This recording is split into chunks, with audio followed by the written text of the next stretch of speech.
poursuit avec la section 3.2 où on va parler ici des caractéristiques de la loi normale. Donc, on va avoir quelques-unes, on va avoir deux en particulier. Et avec ça, on va être capable d'aller faire quelques exemples déjà par rapport à la loi normale. Donc, la première grande caractéristique de la loi normale, c'est celle qui nous permet d'aller chercher des proportions, d'aller chercher des probabilités au point de vue de la statistique. Donc, cette caractéristique-là, c'est la suivante. On dit que l'air sous la courbe d'une loi normale vaut toujours 1.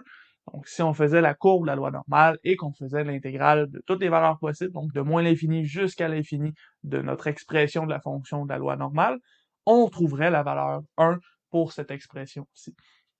Et comme la courbe de la loi normale est symétrique, à droite de la moyenne et à gauche de la moyenne, on trouve exactement la même valeur, ce qui veut dire qu'à droite de la moyenne, dans la section bleue ici, on a une R sous la courbe qui vaut 0.5, et à gauche de la moyenne, dans la section rouge, on retrouve 0.5 aussi pour l'air sous la courbe. Ça ici, ça va nous permettre d'aller simplifier nos calculs lorsqu'on fait de la probabilité avec la loi normale. Ensuite, la deuxième caractéristique qu'on voit, c'est le fait que la probabilité que notre variable aléatoire x soit entre une certaine valeur x1 et x2, cette probabilité-là, elle est toujours donnée par l'aire sous la courbe entre nos deux valeurs x1 et x2. Donc, dans un schéma, on a la loi normale de la variable x, on a notre moyenne mu dans le milieu, et on a les valeurs x1 et x2 qui sont sur notre axe. Ben, si on faisait l'aire sous la courbe de la section bleue, ça nous donnerait exactement la probabilité qu'on soit entre x1 et x2. On va noter ça comme étant p de x1 plus petit que x plus petit que x2, et on va voir avec la prochaine conclusion ici que on peut utiliser des plus petits ou égales comme on veut ici, ça ne change rien.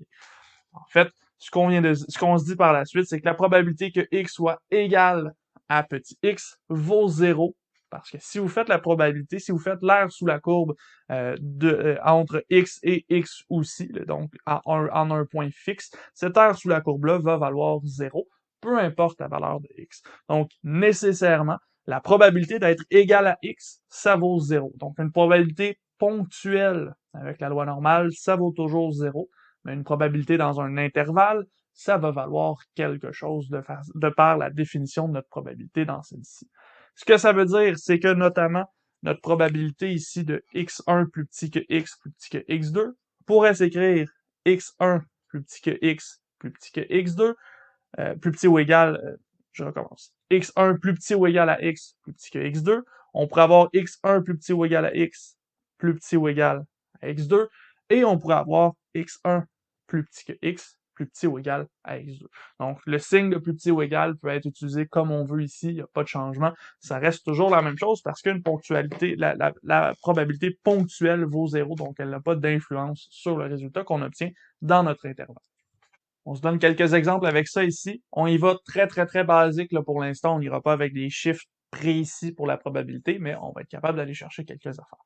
Donc, exemple 3.1, on se donne une variable qui suit une normale 70-25. Donc, on a une moyenne à 70 et une variance à 25, donc écart type ici à 5, sigma pour 5.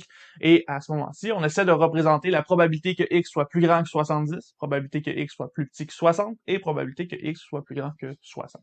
Donc pour ça ici, premièrement, je vais devoir identifier au milieu de ma courbe ma moyenne à 70. Et là, je cherche ce qui est plus grand que 70. Donc en réalité, c'est ce qui est entre 70 et l'infini.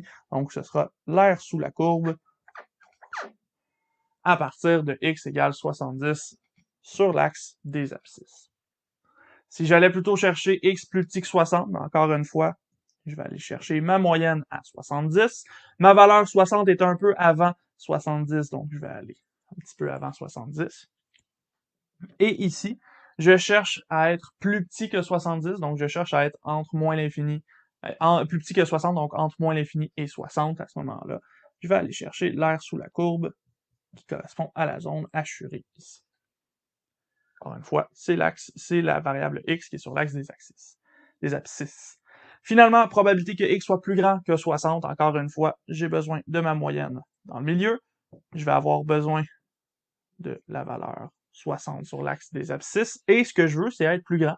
Donc, c'est être entre 60 et plus l'infini. Donc, je vais aller chercher l'aire sous la courbe de cette zone ici pour obtenir ma probabilité. C'est pas plus compliqué que ça pour l'instant. On va pas chercher des chiffres encore. On n'a pas vu la table de la loi normale, donc on peut pas aller chercher les valeurs pour l'instant. Et on n'a pas encore trouvé comment recentrer et réduire notre loi normale pour pouvoir utiliser notre table. Donc, avant de continuer, avant d'aller vers ça, justement, on va aller faire un dernier exemple. Cette fois-ci, on va aller chercher une probabilité sur la variable x qui suit une normale de paramètres 200 et 400, donc moyenne à 200. Ici, 400 pour la variance, ça veut dire que l'écart type vaut 20, racine de 400. Et à ce moment-ci, on cherche à trouver la probabilité que x soit entre 170 et 240. Donc pour ça ici, toujours, je commence par aller identifier ma moyenne à 200. Et je vais chercher la valeur 170. Cette valeur-là sera un petit peu avant le 200. Et je vais chercher 240, donc un petit peu après le 200 dans ce cas-ci. Ce qui m'intéresse, c'est la probabilité, donc je vais chercher l'air sous la courbe entre ces deux zones-là. Ce qui veut dire que mon air sous la courbe, ou la probabilité, sera calculée en faisant l'air sous la courbe de cette zone-ci dans mon graphique. Donc, ça fait pas mal le tour. Vous avez des petites questions éclairs là-dessus. Je vous invite à aller les essayer pour bien manipuler qu'est-ce qui représente quoi dans notre dessin de la loi normale. Nous, on va se retrouver dans une prochaine vidéo avec la table de la loi normale. On va commencer à faire des calculs un petit peu plus. On va voir comment est-ce qu'on peut aller chercher ces probabilités-là de façon plus concrète. Pas seulement des dessins, on va aller chercher des valeurs pour ces probabilités-là. Donc, on se retrouve dans une prochaine vidéo avec la table de la loi normale.